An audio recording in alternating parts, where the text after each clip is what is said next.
इस वीडियो में हम कक्षा 10 गणित की बोर्ड परीक्षा का प्रश्न पत्र हल करेंगे। यह प्रश्न पत्र 2018 का है। पहला प्रश्न है, निम्न में परिमेय संख्या है। 4 ऑप्शन आपको दिए गए हैं, तो दिए गए ऑप्शंस में से जो परिमेय संख्या है वह 0.375 है, क्योंकि 0.375 को हम P/Q के रूप में लिख सकते हैं, यानी इसे हम 375/1000 लिख सकते हैं, और अन्य संख्याओं को आप P/Q के रूप में नहीं लिख सकते हैं, इसलिए इसका उत्तर विकल्प 3 होगा। प्रश्न 2, द्विघात बहुपद x² + 7x यहां पर +10 के शून्यकों का गुणनफल है। तो शून्यकों के गुणनफल का सूत्र जो होता है अल्फा × बीटा बराबर C/A, यानी अचर पद बटा x² का गुणांक। तो अचर पद इसमें 10 है और x² का गुणांक 1 है, तो यह हो जाएगा 10/1, 1 का भाग 10 में 10 बार जाएगा, तो उत्तर आएगा 10, यानी विकल्प 3 सही है। प्रश्न 3, द्विघात समीकरण 2x² - 4x धन 3 बराबर 0 का विविक्त कर होगा। तो विविक्त कर D बराबर होता है B² - 4AC। तो B यहां पर है ऋण 4, तो B की जगह हम ऋण 4 लिखेंगे, इसका स्क्वायर -4, और A हमारे पास है x² का गुणांक यानी 2, और C है धन 3, यानी C का मान है 3। तो इसे हम सॉल्व करेंगे। ऋण 4 का वर्ग होगा 16, 4, 2 और 3 को गुणा करेंगे, यह आएगा 24, 16 में 24 आप घटाएंगे तो यह आएगा ऋण 8, यानी विकल्प 4 सही होगा। चौथा प्रश्न है, वृत्त के एक बिंदु पर कितनी स्पर्श रेखाएं हो सकती हैं?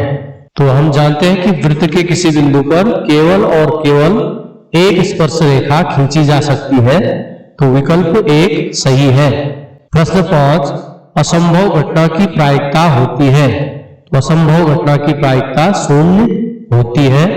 प्रश्न 6, समांतर श्रेणी 1, 4, 7, 10 का 10वां पद ज्ञात कीजिए। तो 10वां पद होगा A10 बराबर A + 9D।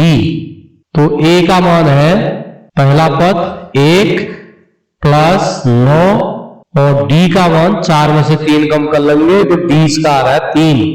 तो 9 × 3 अर्थात 1 + 9 × 3 करेंगे 27, 27 और 1 जोड़ेंगे तो 28, इसका उत्तर होगा 10वां पद आएगा 28।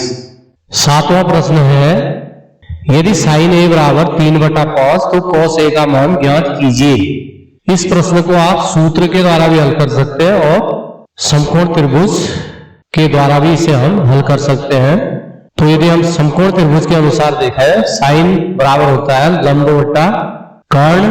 A के लिए लंब BC है, तो लंब का मान 3 है और कर्ण का मान 5 है। तो पाइथागोरस प्रमेय आप इसमें लगाएंगे, आधार निकालेंगे, यानी AB को आप निकालेंगे तो आएगा वर्गमूल कर्ण का वर्ग यानी AC² अर्थात 5 का वर्ग ऋण लंब का वर्ग BC² अर्थात 3 का वर्ग।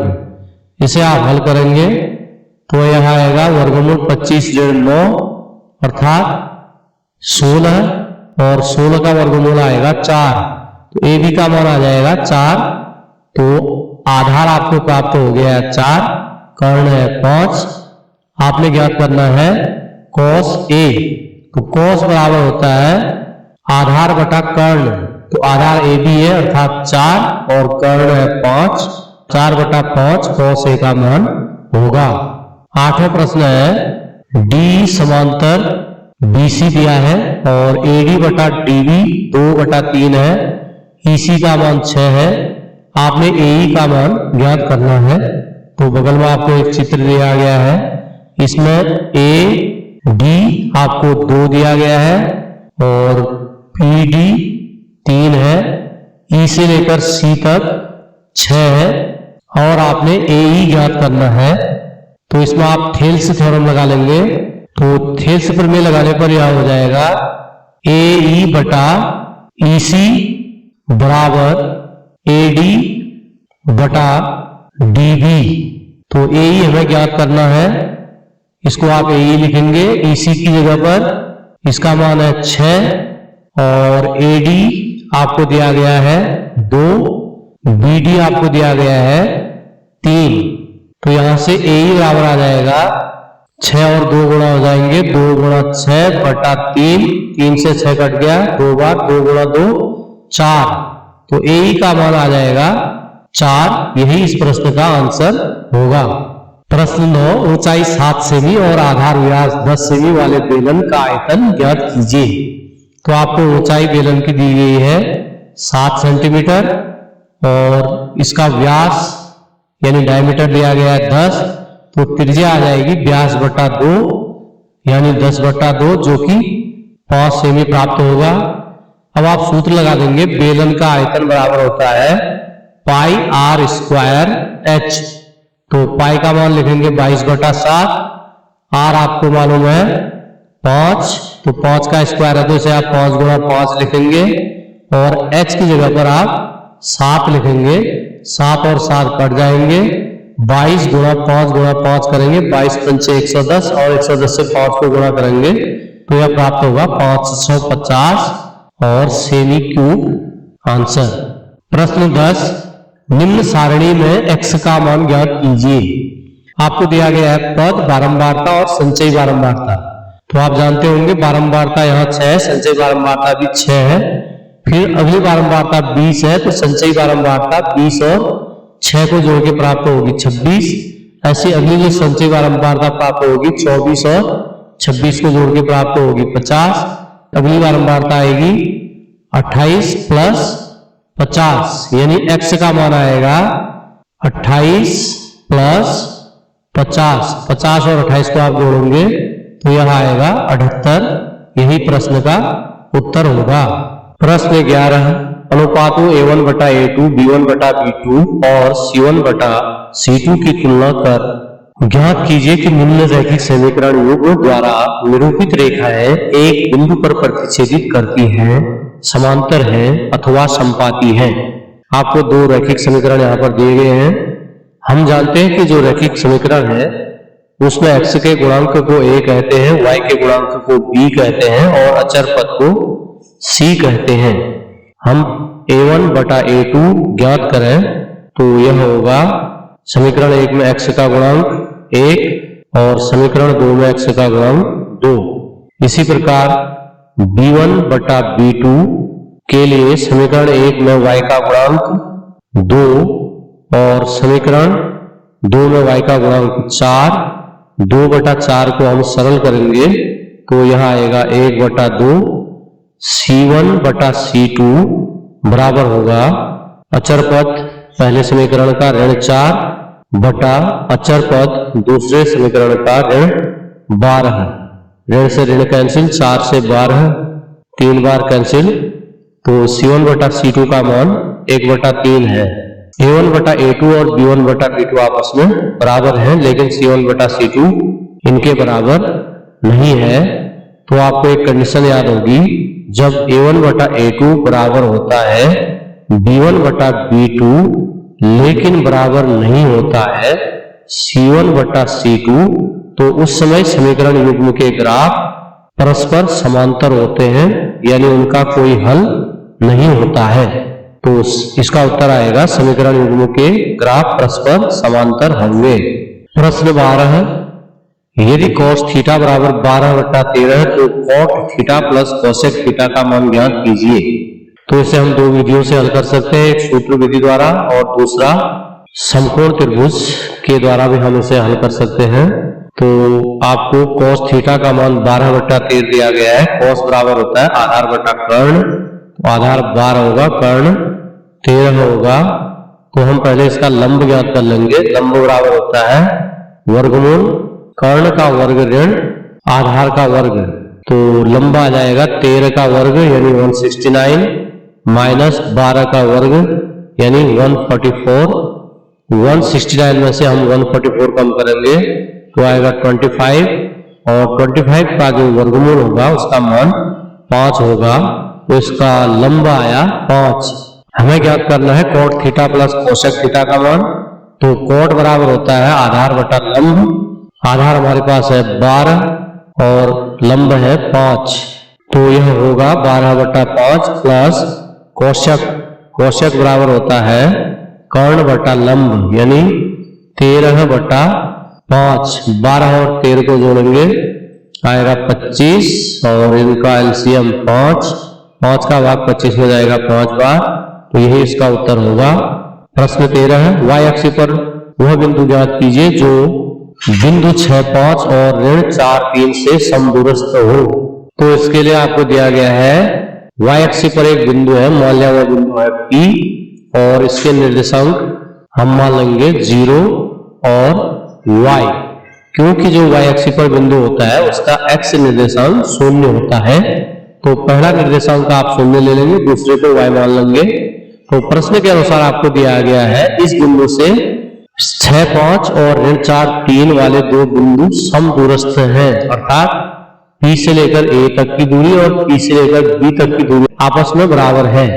PA बराबर PB हमें दिया गया है, तो सबसे पहले हम PA ज्ञात करेंगे। तो इसमें हम दूरी का सूत्र लगा लेंगे, तो आएगा √0 - 6 whole square plus y1 - y2 यानी y - 5 पूरे का वर्ग। इसी प्रकार हम PB निकालेंगे 0 - 4 अर्थात 0 + 4 का वर्ग धन y ऋण 3 का वर्ग। दोनों ओर वर्ग कर लेंगे तो अंडर का चिन्ह हट जाएगा, हमारे पास बचेगा 0 - 6 अर्थात -6 का स्क्वायर 36 प्लस y - 5 का होल स्क्वायर हम खोलेंगे तो आएगा y² - 10y प्लस 25 बराबर 0 + 4 हो जाएगा, 4 का square 16 plus y - 3 whole square आप खोलेंगे y² - 6y प्लस 9। आप देखिए y² कैंसिल हो जाएंगे, बाईं ओर 36 और 25 को जोड़ेंगे तो यह आएगा 61 माइनस 10y वैसे लिखेंगे बराबर 16 और 9 को जोड़ेंगे 25 ऋण 6y। y वालों को एक और कर लेंगे, ऋण 6y इधर आएगा तो धन 6y माइनस 10y बराबर 25। 61 को हम बाईं ओर से दाईं ओर ले जाएंगे तो ऋण 61 और 6y ऋण 10y का मान हो जाएगा ऋण 4y बराबर 25 ऋण 61 का मान आएगा ऋण 36 और y बराबर हो जाएगा ऋण 36 बटा ऋण 4। ऋण से ऋण कैंसिल हो जाएगा, 4 से 36 9 बार, तो y का मान 9 आया। अतः बिंदु P के निर्देशांक आ जाएंगे 0 और 9। यही इस प्रश्न का आंसर होगा। अब इसी के अथवा में एक प्रश्न आपको दिया गया है, बिंदु 4 ऋण 1 ऋण 2 ऋण 3 को जोड़ने वाले रेखाखंड के मध्य बिंदु के निर्देशांक ज्ञात कीजिए। तो रेखाखंड के मध्य बिंदु के निर्देशांक होते हैं x1 + x2 बटा 2 एंड y1 + y2 बटा 2। x1 4 है, x2 ऋण 2 है, तो यह हो जाएगा 4 धन ऋण 2 अर्थात 4 ऋण 2 बटा 2 और y1 + y2 -1 + -3 अर्थात -3 बटा 2।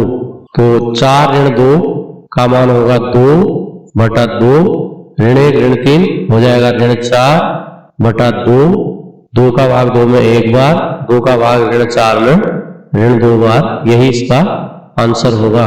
प्रश्न 14 है, दो खिलाड़ी संगीता और रेशमा टेनिस का एक मैच खेलते हैं।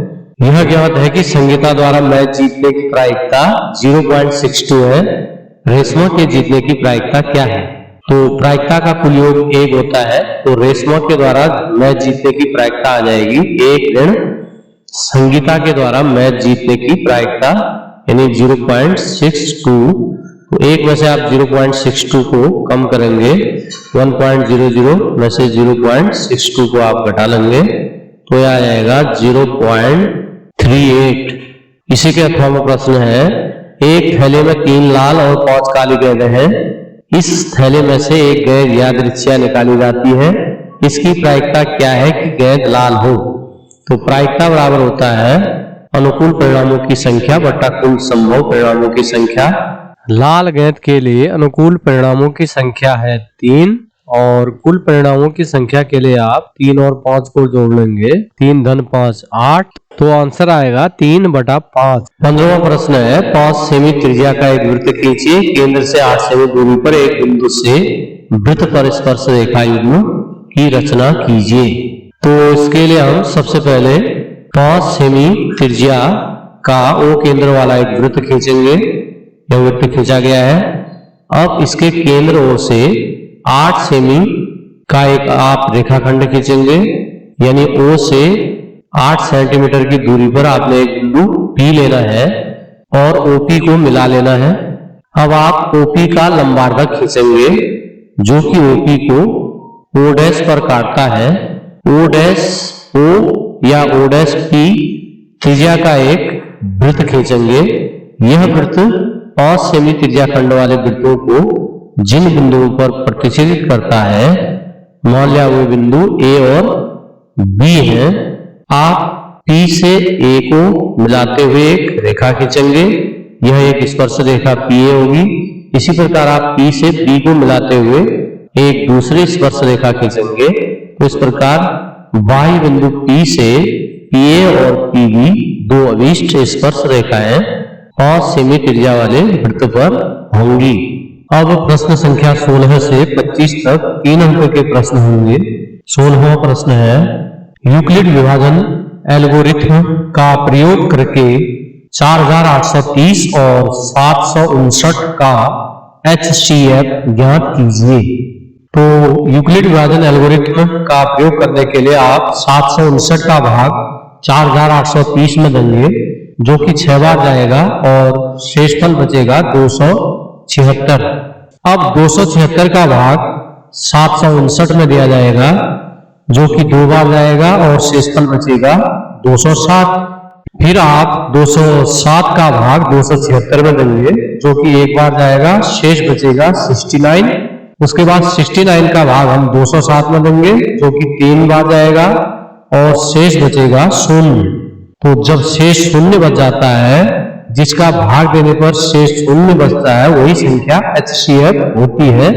तो 4830 और 759 का जो HCF होगा वह 69 होगा। अब इसी के अथवा में एक प्रश्न आपको दिया गया है, सिद्ध कीजिए कि 6 धन वर्गमूल 3 एक अपरिमेय संख्या है। तो इस प्रश्न को हम गणितीय विरोधाभास विधि से हल करेंगे। इसके लिए हम मान लेंगे माना 6 धन वर्गमूल 2 एक परिमेय संख्या है। तब 6 धन वर्गमूल 2 बराबर P बटा Q, जहां P और Q पूर्णांक है, Q बराबर नहीं हो सकता है 0।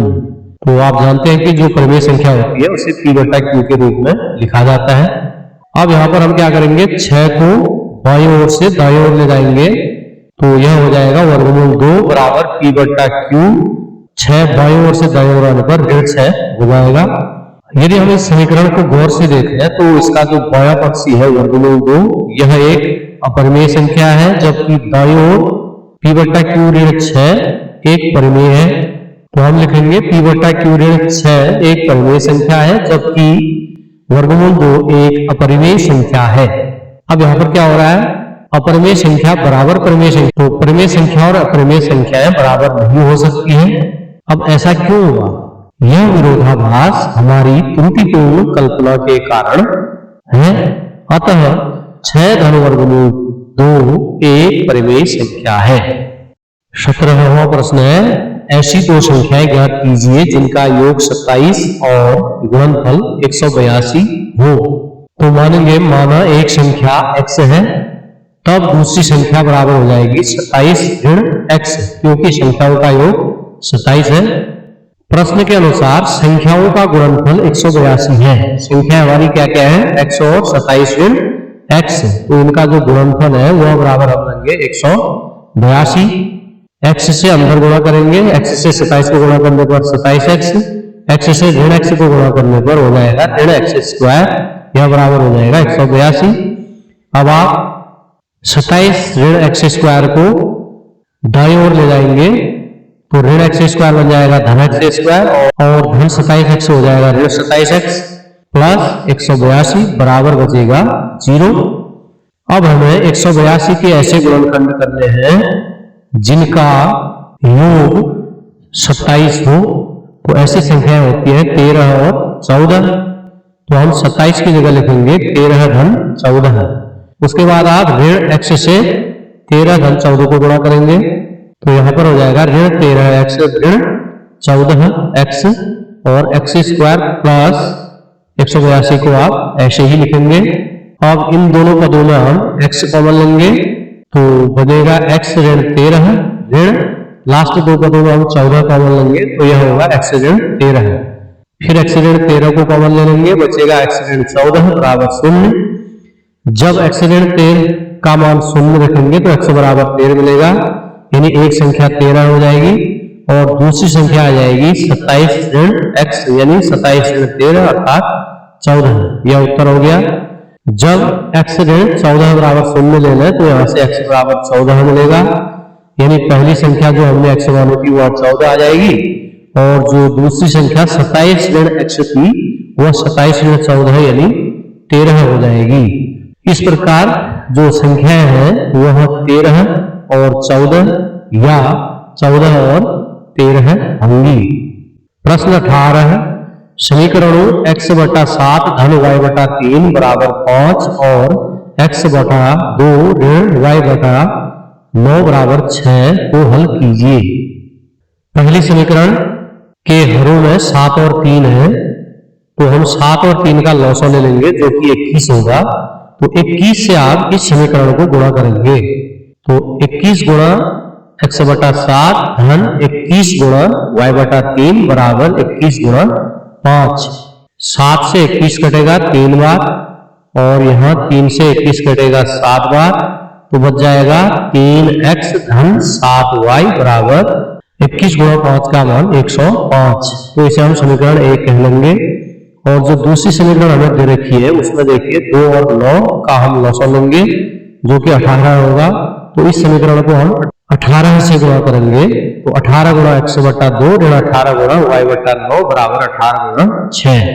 2 से 18 9 बार कटेगा और 9 से 18 2 बार कटेगा तो बचेगा 9x ऋण 2y बराबर 18 छक्के 108 समीकरण 2। अब हम समीकरण 1 और 2 को विलोपन विधि से हल कर लेते हैं। तो विलोपन विधि से हल करने के लिए हम 3x को 9x बनाना चाह रहे हैं तो समीकरण 1 को हमें 3 से गुणा करना पड़ेगा। समीकरण 1 को 3 से गुणा करने पर आपको मिलेगा 9x धन 21y बराबर 315। इसके नीचे आप समीकरण 2 लिखेंगे। अब 9x समान राशियां हैं, इनके चिन्ह समान है तो चिन्ह बदलने के लिए आप 3 में से 4 को घटाएंगे तो यहाँ पर आप लिख लेंगे घटाने पर आप चिन्ह को बदलेंगे धन 9x का ऋण 9x हो जाएगा, ऋण 2y का धन 2y हो जाएगा, धन 108 को आप ऋण 108 करेंगे। 9x और माइनस 9x कैंसिल हो जाएंगे, धन 21y धन 2y यह हो जाएगा 23y। 315 ऋण 108 का मान होगा 207। 23y बराबर प्राप्त होगा 207 तो y बराबर हो जाएगा 207 बटा 23। 23 का भाग 207 में 9 बार जाता है तो 9y का मान हमें प्राप्त हो चुका है। अब हम y के मान को समीकरण 1 में रख लेते हैं। समीकरण 1 में जहां पर y था वहां पर हम 9 लिखेंगे तो यह बनेगा 3x धन 7 गुणा 9 बराबर 105। 7 गुणा 9 की जगह आप 63 लिखेंगे। अब 63 को हम बाईं ओर से दाईं ओर ले जाएंगे तो यह हो जाएगा ऋण 63। तो 3x बराबर 105 में 63 कम करेंगे तो मिलेगा 42। x बराबर आ जाएगा 42 बटा 3 यानी 14। तो इस प्रकार हमें x बराबर 14 और y बराबर 9 इस समीकरण का हल प्राप्त हुआ।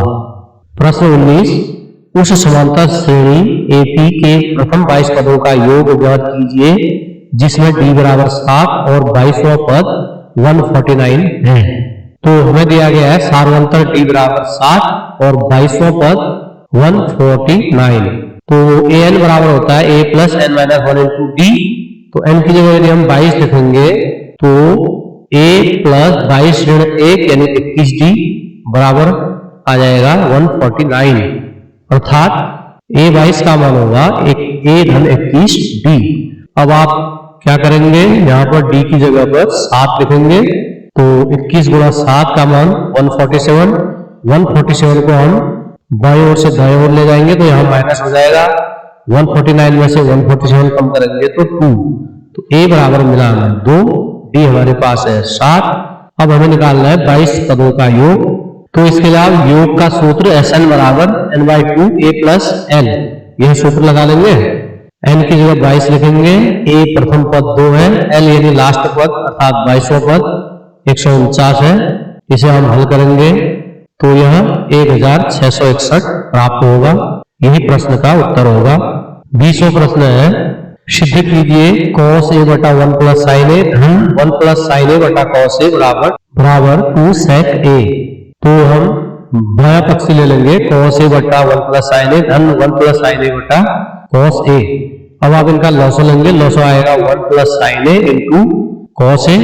अब 1 प्लस साइन ए का भाग लॉस में देंगे तो cos a बाहर जाएगा, cos a से cos a को गुणा करेंगे cos स्क्वायर a। इसी प्रकार cos a का भाग लॉस में देंगे तो 1 प्लस साइन ए बाहर जाएगा, साइन ए से 1 प्लस साइन ए को गुणा करेंगे तो 1 plus sine a whole square हो जाएगा।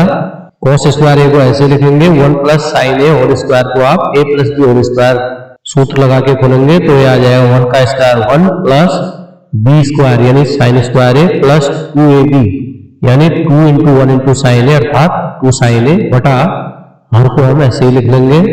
इसके बाद हमने साइन स्क्वायर ए और cos स्क्वायर ए को एक साथ लिख लिया, प्लस 1 प्लस 2 साइन ए को अलग से लिखा और हर को हमने वैसे ही लिखा। Sign square A plus cos square ए का मान 1 होता है तो इसकी जगह पर 1 बन जाएगा, 1 प्लस 2 साइन ए, 1 में 1 जोड़ेंगे बन गया 2 प्लस 2 साइन ए ऐसे ही लिखे और हर को हमने वैसा ही लिख लिया। उसके बाद इन दोनों में हम 2 कॉमन ले लेंगे तो कोष्ठक में बचेगा 1 प्लस साइन ए, 1 प्लस साइन ए से 1 प्लस साइन ए एक बार कट गया तो बचा 2 गुणा 1 बटा cos a। अब 1 बटा cos a का मान होता है sec a, तो यह आ जाएगा 2 गुणा sec a अर्थात 2 sec a। यही हमारा राइट हैंड साइड था अर्थात यही हमें सिद्ध करना था। 20वें प्रश्न के 18वां प्रश्न है, sec a plus tan a whole square बराबर 1 प्लस साइन ए बटा 1 माइनस साइन ए। तो इस प्रश्न का हमने राइट हैंड साइड ले लिया है, दायां पक्ष ले लिया है 1 प्लस साइन ए बटा 1 माइनस साइन ए। अब हम 1 माइनस साइन ए के कंजुगेट 1 प्लस साइन ए से अंश और हर दोनों को गुणा कर लेंगे तो अंश में 1 प्लस साइन ए से 1 प्लस साइन ए गुणा होगा तो a plus B whole square से आप इसे खोलेंगे तो आएगा 1 plus sine square A plus 2 sine A बटा नीचे आप a minus B A plus B बराबर होता है a square minus B square, a की जगह 1 है b की जगह साइन ए है तो यह हो जाएगा 1 स्क्वायर यानी 1 माइनस साइन स्क्वायर a।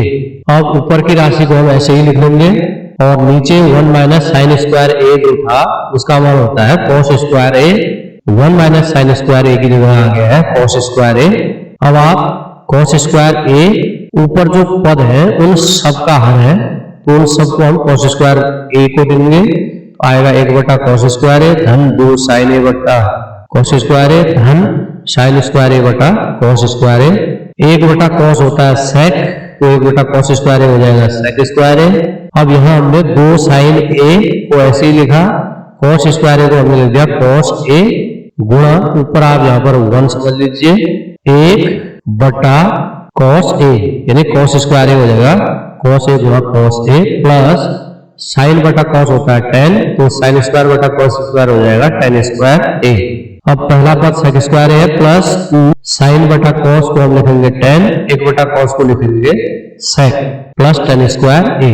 अब a square plus 2ab plus b square बराबर होता है a plus b whole square तो sec square plus 2 tan a into sec a into tan square a का मान हो जाएगा sec a plus tan a whole square.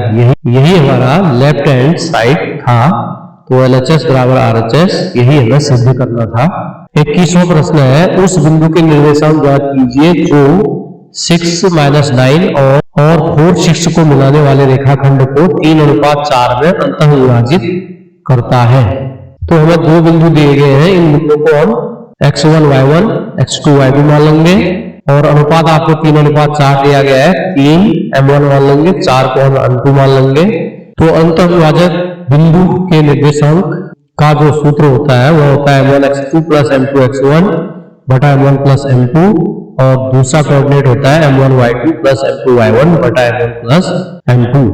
इसमें हम मान रखेंगे m1 की जगह 3, x2 की जगह 4, m2 की जगह 4 और x1 की जगह पर 6, y2 की जगह 6, y1 की जगह 9 और इधर हल कर लेंगे। 4 और 3 गुणा करेंगे 5, 6 और 4 24 बटा 3 और 4 7, 3 और 6 को गुणा करेंगे 18, धन 4 और ऋण 9 को गुणा करेंगे ऋण 36 बटा 7, 24 और 12 को जोड़ेंगे 36 बटा 7, 18 ऋण 36 का मान होगा ऋण 18 बटा 7। यही प्रश्न का आंसर होगा।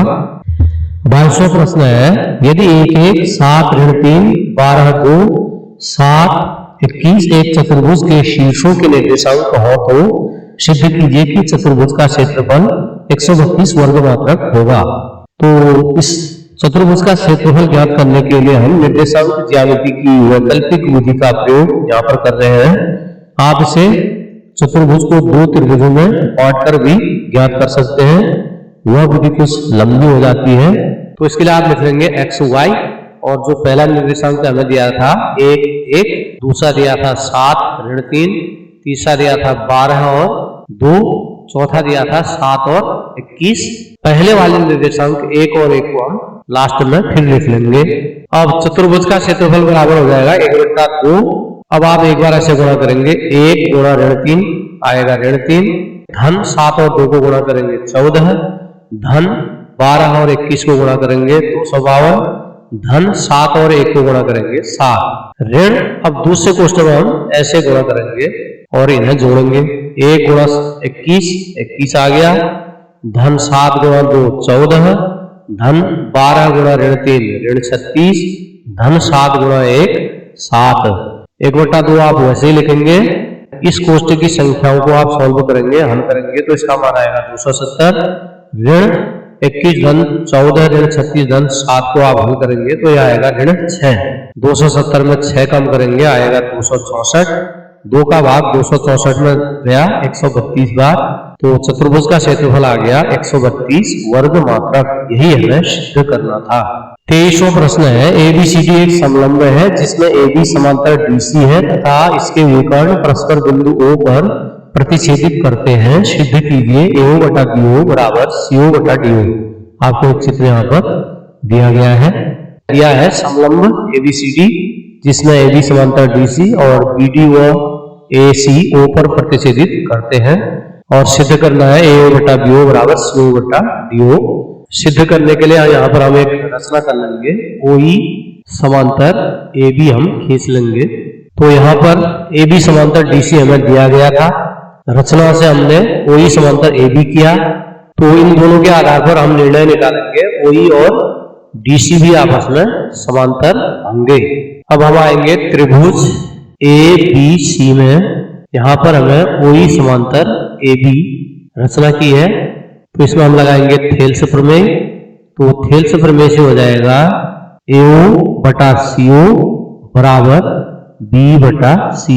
इसे हम समीकरण 1 नाम दे देंगे। फिर हम जाएंगे त्रिभुज BDC में। इसमें OE समांतर DC हमने अभी सिद्ध किया ऊपर, तो इसमें भी थेल्स थ्योरम लगाएंगे।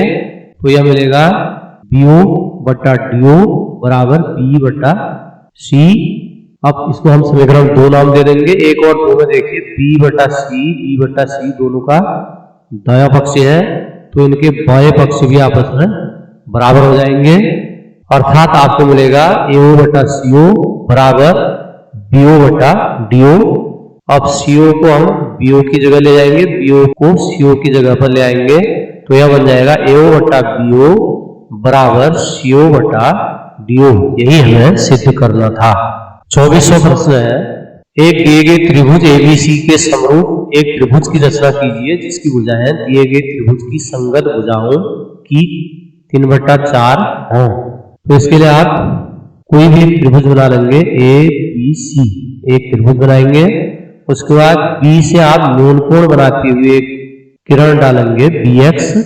अब आप प्रकार पकड़ेंगे, उसकी नोक को B पर रखेंगे, पहला चाप आप B1 काटेंगे, फिर आप B1 पर प्रकार की नोक को रखेंगे, दूसरा चाप B2 कटेगा, फिर प्रकार की नोक को आप B2 पर रखेंगे, तीसरा चाप B3 कटेगा, अगला चाप B3 से B4 कटेगा। अब हमें जो अनुपात दिया है वह दिया गया है 3:4। तो अब आप क्या करेंगे, चौथे अनुपात यानी B4 और C को मिला लेंगे।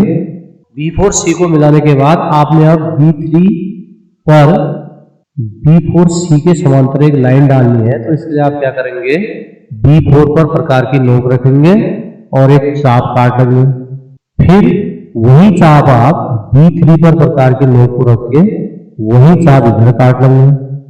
उसके बाद आप प्रकार की नोक को यहाँ पर रखेंगे और पेंसिल की नोक को यहाँ पर रखेंगे। इस दूरी को आप नाप लेंगे, फिर प्रकार उठा के आप इस बिंदु पर रखेंगे और उस दूरी का चाप यहाँ पर आप काटेंगे। B3 और इस बिंदु को मिलाते हुए आप लाइन बनाएंगे आगे को, जो कि BC को C' पर काटती है। इस प्रकार हमें B3 C' और B4 C परस्पर समांतर प्राप्त होंगे। यही प्रक्रिया आप C' पर करेंगे, यानी AC के समांतर C' A' भेजेंगे। तो इस प्रकार हमें A' B C' जो त्रिभुज प्राप्त हुआ, यह ABC का समरूप त्रिभुज प्राप्त हुआ। 25वां प्रश्न है, चित्र में छायांकित भाग का क्षेत्रफल ज्ञात कीजिए। यदि केंद्र वाले दोनों संकेंद्री वृत्तों की त्रिज्याएं क्रमशः 7 सेमी और 14 सेमी है तथा कोण AOC बराबर 40 डिग्री है। यह आपको चित्र दिया गया है, छायांकित भाग का क्षेत्रफल आपने ज्ञात करना है। तो जो छायांकित भाग है वह बड़े त्रिज्यखंड में से छोटे त्रिज्यखंड के क्षेत्रफल को घटाने पर प्राप्त होगा। हमारे पास जो छोटा त्रिज्यखंड BOD है, उसकी त्रिज्या हमें 7 दी गई है, उसकी त्रिज्या को हम छोटा r मान लेते हैं। और जो बड़ा त्रिज्यखंड AOC है, उसकी त्रिज्या हमें 14 दी गई है, उसे हम कैपिटल R मान लेते हैं। छायांकित भाग का क्षेत्रफल आएगा बड़े त्रिज्यखंड का क्षेत्रफल ऋण छोटे त्रिज्यखंड का क्षेत्रफल। त्रिज्यखंड के क्षेत्रफल का सूत्र होता है θ/360 गुणा πr²। तो बड़े वृत्त के लिए हमने बड़ा R लिया हुआ है, छोटे वृत्त के लिए छोटा R लिया हुआ है। θ/360 पाई इन दोनों पदों में कॉमन है, इसे आप कॉमन ले लेंगे। पहले वाले में बचेगा r² कैपिटल वाला माइनस दूसरे पद में r² स्मॉल वाला। अब हम इनके मान रख लेंगे। थीटा की जगह हमें दिया है 40 डिग्री बटा 360, पाई की जगह लिख लेंगे 22/7, कैपिटल R की जगह 14 और स्मॉल r की जगह 7। अब 14 का वर्ग ऋण 7 के वर्ग को हम a + b a - b को हम a² - b² बराबर a + b a - b जैसे आप हल करते हैं वैसे हम इसको लिख लेंगे 14×7 यानी 21 गुणा 14 ऋण 7 यानी 7। अब देखिए 7 से 7 कैंसिल हो जाएगा, 40 से 360 9 बार कटेगा। उसके बाद 3 से 9 काटेंगे 3 बार और 21 को काट लेंगे 7 बार। 22 गुणा 7 का मान आ जाएगा 154 बटा नीचे बचा 3 का भाग 154 में देंगे तो बचेगा 51.33 सेमी स्क्वायर। यही इसका आंसर होगा। इसी के 18वां प्रश्न है, एक लंबवृत्तीय शंकु 8 सेमी ऊंचा है और उसके आधार की त्रिज्या 2 सेमी है। शंकु को पिघलाकर एक गोले के रूप में ढाला जाता है, गोले का व्यास ज्ञात कीजिए।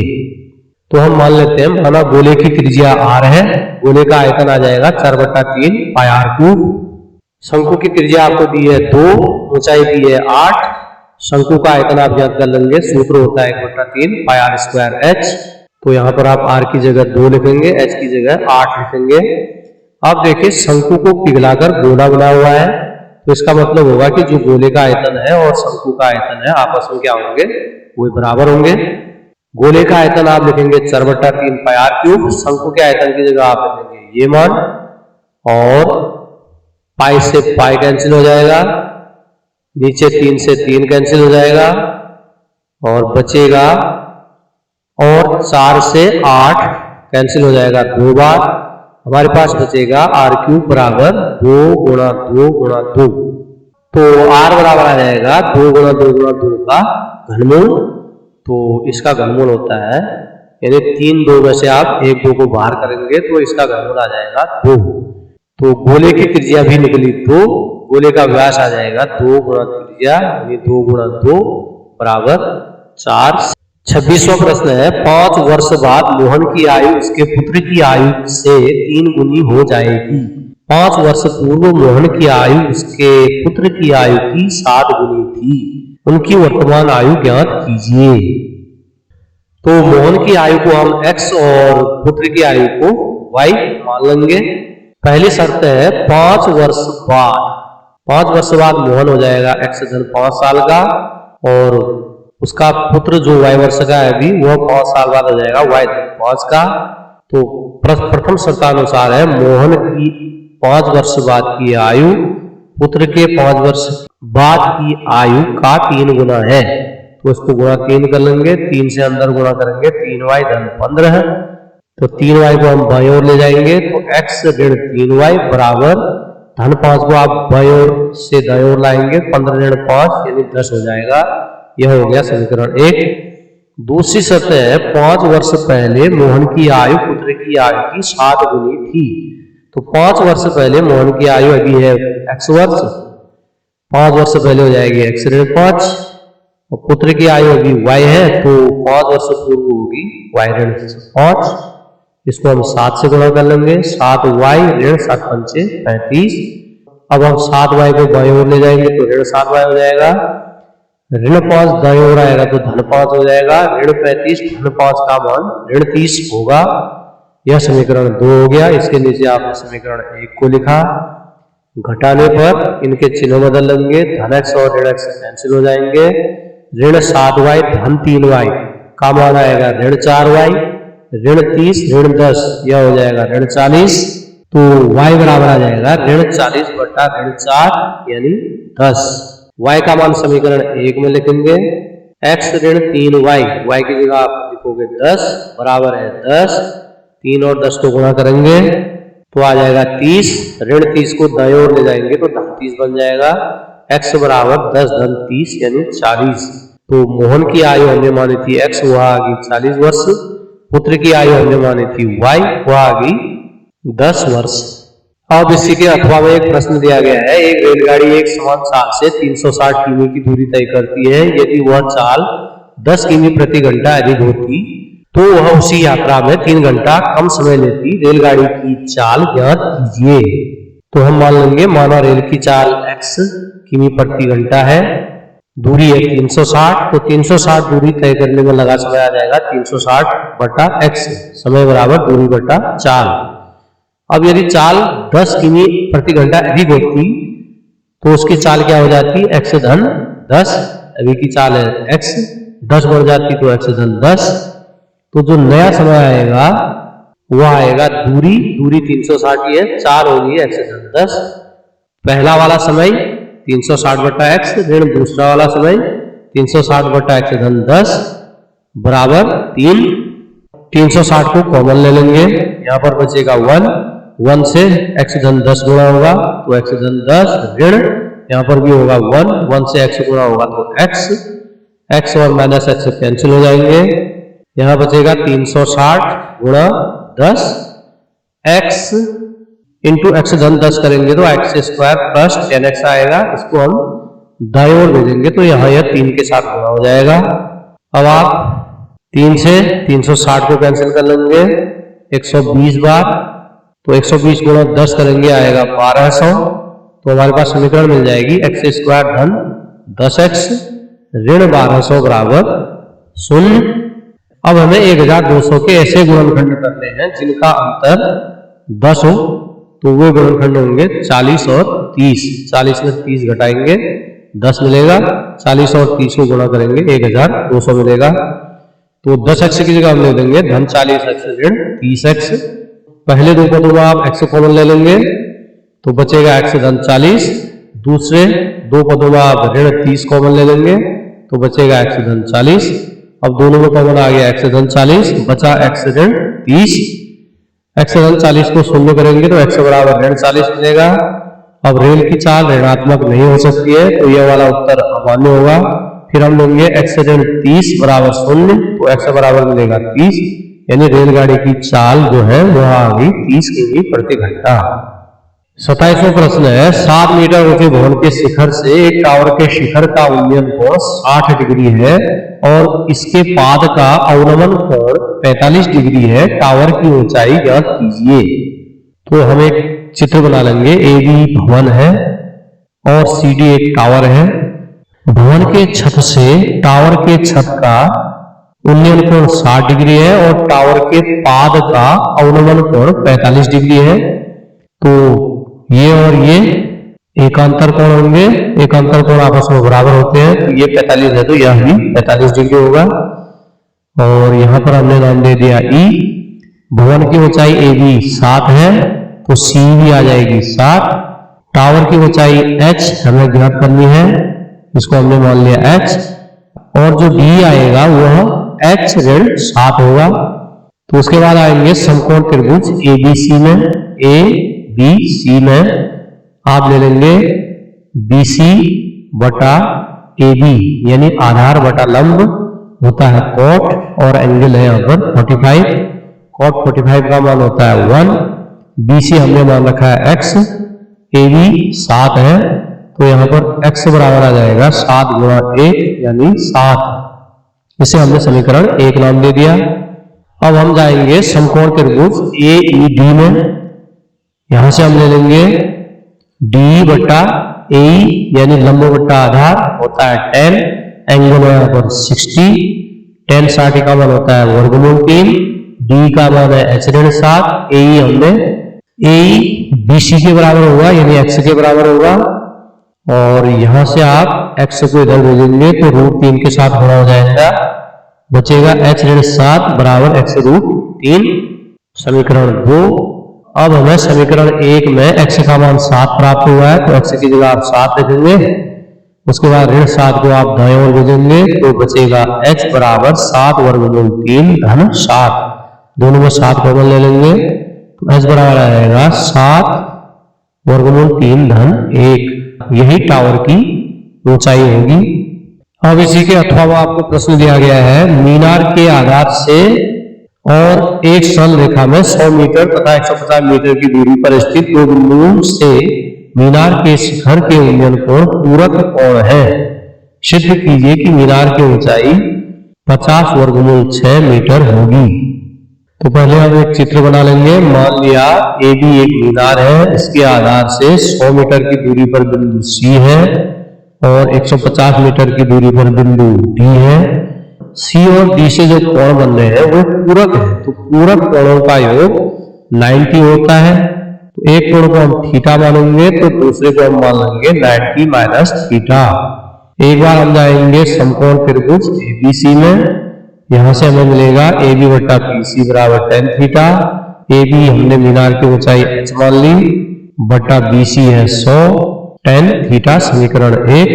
फिर हम जाएंगे समकोण त्रिभुज ABD में। यहां से हमें मिलेगा AB बटा BD बराबर tan 90 minus theta. tan 90 minus theta बराबर होता है cot थीटा। AB की जगह लिखेंगे h, BD की जगह है 150। अब हम जानते हैं कि tan और cot एक दूसरे के व्युत्क्रम होते हैं, तो cot थीटा बराबर h बटा 150 है तो tan थीटा बराबर हो जाएगा 150 बटा h। यह समीकरण 2 हो गया। समीकरण 1 और 2 में देखिए दोनों ओर tan थीटा है तो h बटे 100 बराबर मिल जाएगा 150 बटा h। h से h गुणा होगा h स्क्वायर, यहाँ 100 और 150 गुणा हो जाएंगे। 100 और 150 के अभाज्य गुणनखंड कर लेंगे। h बराबर वर्गमूल ले लेंगे। अब वर्गमूल में देखिए 2 और 2 का जोड़ा बन रहा है, यहाँ 5 और 5 का तथा 5 और 5 का जोड़ा बन रहा है। इन दोनों में से एक संख्या बाहर ले लेंगे, अंदर बचेगा 2 गुणा 3, 2 पंचे 10 पंचे 50, 2 गुणा 3 का मान हो गया 6। तो h बराबर हमें प्राप्त हो गया 50 वर्गमूल 6। यही हमने मीनार की ऊंचाई सिद्ध करनी थी। 28वां प्रश्न है, सिद्ध कीजिए कि दो समरूप त्रिभुजों के क्षेत्रफलों का अनुपात उनकी संगत माध्यिकाओं के अनुपात का वर्ग होता है। हमें दिया है दो त्रिभुज, हम मान लेंगे एबीसी और पीक्यूआर दो त्रिभुज हैं। एडी पहले त्रिभुज की माध्यिका है, पीएम दूसरे त्रिभुज की माध्यिका है। तो माध्यिका जो होती है शीर्ष से सामने की भुजा के मध्य बिंदु को मिलाने वाला रेखाखंड होता है। तो बीडी डीसी बराबर होंगे और क्यूएम एमआर बराबर होंगे। हमें दिया है त्रिभुज एबीसी और पीक्यूआर समरूप है। तो समरूप त्रिभुजों के संगत कोण बराबर होते हैं। कोण ए कोण पी के बराबर आ जाएगा, कोण बी कोण क्यू के बराबर आएगा, कोण सी कोण आर के बराबर आएगा। इसके अलावा समरूप त्रिभुजों की संगत भुजाओं का अनुपात बराबर होता है, अर्थात ए बी बट्टा पी क्यू बराबर मिलेगा बी सी बट्टा क्यू आर बराबर ए सी बट्टा पी आर। अब हम यहाँ बी सी को ले लेंगे double of B D, R P को ले लेंगे डबल ऑफ क्यू एम। देखिए जो बी सी है वह बी डी का 2 गुना होगा, इसी प्रकार क्यू आर जो है वह क्यू एम का 2 गुना होगा। 2 से 2 कैंसिल हो जाएगा, तो आपको मिल गया ए बी बटा पी क्यू बराबर बी डी बटा क्यू एम। इसको हम समीकरण 3 नाम दे देंगे। अब हम आएंगे त्रिभुज ए बी डी और पी क्यू एम में। उसमें आप देखेंगे बी और क्यू आपस में बराबर हैं और एक चीज अभी हमने सिद्ध कर ली है, तो दो कोण बराबर है, उनके बीच की भुजाओं का अनुपात समान है। तो इसका मतलब ये दोनों त्रिभुज आपस में क्या हो गए, समरूप हो गए। अब इनके समरूप होने से हम क्या कह सकते हैं, ए बी बटा पी क्यू बराबर ए डी बटा पी एम। तो एरिया ऑफ एबीसी बटा एरिया ऑफ पीक्यूआर बराबर होगा उनकी संगत भुजाओं के अनुपात के वर्ग के बराबर। संगत भुजाएं का अनुपात, तो यहाँ पर ए बी और पी क्यू संगत भुजाएं थी। अब ए बी और पी क्यू किसके बराबर है, ए डी बट्टा पी एम। तो आप ए बी बट्टा पी क्यू की जगह क्या लिख लेंगे, ए डी बट्टा पी एम। तो ए डी और पी एम माध्यिकाएं थी, तो त्रिभुजों के क्षेत्रफलों का अनुपात उनके माध्यिकाओं के अनुपात के वर्ग के बराबर हमने सिद्ध कर लिया है। 29वां प्रश्न है, सर्कस के तंबू का निचला भाग बेलनाकार है और ऊपर से शंक्वाकार है। यदि बेलनाकार भाग का व्यास और ऊंचाई 126 मीटर और 5 मीटर है तथा तंबू की कुल ऊंचाई 21 मीटर है, तो तंबू को बनाने में प्रयुक्त कपड़े का क्षेत्रफल ज्ञात कीजिए। साथ ही 50 रुपये प्रति वर्ग मीटर की दर से कपड़े का मूल्य भी ज्ञात कीजिए। तो इस प्रकार से तंबू है, नीचे से बेलनाकार है, ऊपर से शंक्वाकार है। बेलनाकार भाग का व्यास आपको 126 दिया है, तो त्रिज्या आ जाएगी 63। ऊपर से शंकु है तो उसकी त्रिज्या भी आ जाएगी 63। बेलन की ऊंचाई दी है 5 मीटर और पूरे तंबू की ऊंचाई दी है 21 मीटर। तो ऊपर से शंकु की ऊंचाई हो जाएगी 21 - 5 यानी 16 मीटर। तो सबसे पहले बेलन और शंकु दोनों की त्रिज्या समान है, वो आ जाएगी 63। बेलन की ऊंचाई है 5 मीटर, शंकु की ऊंचाई आ जाएगी 21.5 यानी 16 मीटर।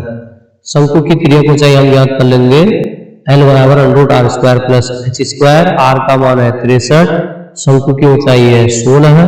63 का वर्ग करेंगे 3969 आएगा, 16 का वर्ग 256 हो गया। इन दोनों को हम जोड़ेंगे तो 4225 मिलेगा।